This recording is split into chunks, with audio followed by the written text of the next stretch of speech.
આમ આદમી પાર્ટીના સંયોજક અરવિંદ કેજરીવાલ કોર્ટમાંથી નિર્દોષ જાહેર થયા બાદ પ્રથમ વખત ગુજરાત અને તેમાં પણ સુરત આવી રહ્યા હોય તેઓની ભવ્ય સ્વાગતની આપ દ્વારા તૈયારીઓ કરાઈ રહી છે। તો કેજરીવાલ દક્ષિણ ગુજરાતના કાર્યકર્તા સંમેલનમાં હાજરી આપી કાર્યકર્તાઓને માર્ગદર્શન પૂરું પાડશે તેમ પત્રકાર પરિષદમાં જણાવવામાં આવ્યું હતું।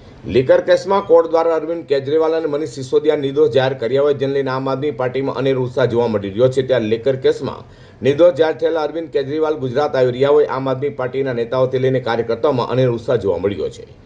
સ્થાનિક સ્વરાજ્યની ચૂંટણીમાં ગુજરાતમાં અને તેમાં પણ સુરત ખાતે અરવિંદ કેજરીવાલ પધારી રહ્યા હોય દક્ષિણ ગુજરાતના ક્ષેત્રીય કાર્યકર્તા સંમેલન સાથે કાર્યકર્તાઓને અરવિંદ કેજરીવાલ માર્ગદર્શન આપનાર હોય જેની તમામ તૈયારીઓ આમ આદમી પાર્ટી દ્વારા કરાઈ રહી છે। જેમ કે પત્રકાર પરિષદમાં આપ પ્રદેશ સંગઠન મંત્રી રામભાઈ ધડુ, સુરત પ્રમુખ ધર્મેશ ભંડેરી, સુરત મનપા નેતા વિપક્ષ પાયલ સાકરિયા દ્વારા માહિતી આપવામાં આવી હતી।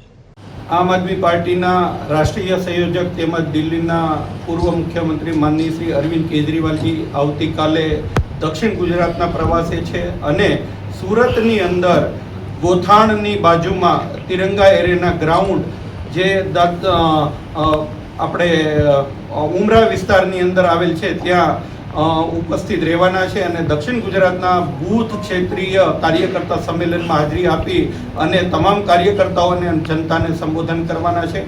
આ કાર્યક્રમની અંદર ઉપસ્થિત થવા માટે તમામ જાહેર જનતાઓને અમે આમંત્રણ આપીએ છીએ અને સાથે સાથે 11 તારીખથી આમ આદમી પાર્ટીની આગામી સ્થાનિક ચૂંટણીને લઈ અને ઉમેદવાર પસંદ કરવાની પ્રક્રિયાનો પણ સેન્સ પ્રક્રિયાનો પ્રારંભ થવાનો છે।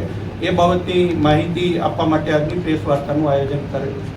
સુરત આમ આદમી પાર્ટીના નેતાઓ અને કાર્યકરો સાથે દક્ષિણ ગુજરાત અને ગુજરાત આપના નેતાઓમાં અરવિંદ કેજરીવાલની મુલાકાતને લઈને અનેરો ઉત્સાહ જોવા મળ્યો છે।